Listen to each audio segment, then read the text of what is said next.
In today's video, we will talk about two important thinkers in the field of public administration, that is Luther Gulick and Lyndall Urwick. Now, Luther Gulick was born in Okasa, Japan on 1892.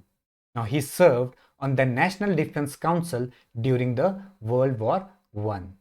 During his lifetime, he held many positions, which includes the appointment as the president and chairman of the Institute of Public Administration.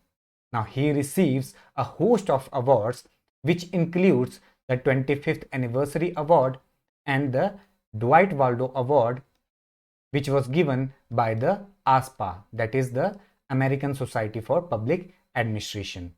Now, he also receives the Wensberg Award of the Government Research Association as well.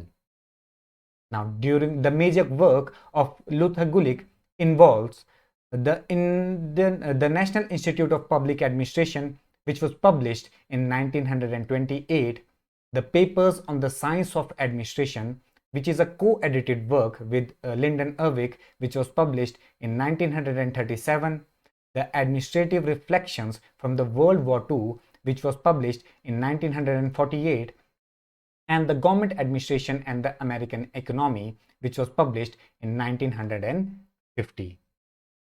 Now, Gulick rejects the common contentions at that time that the politics and the administrations are separate and distinct. Now, he rejected the concept of the politics administration dichotomy. Now, he argues that such a separation is impractical, it is impossible, and it is also undesirable. Now, according to him, the government should play a positive role in the society by acting when the private actions are found to be inadequate. The private actions are found to be inadequate. Now, according to him, the administrator's role is to understand and also to coordinate the public policies. Now, he believes that the administrators can play a vital part in the performance of necessary government activities.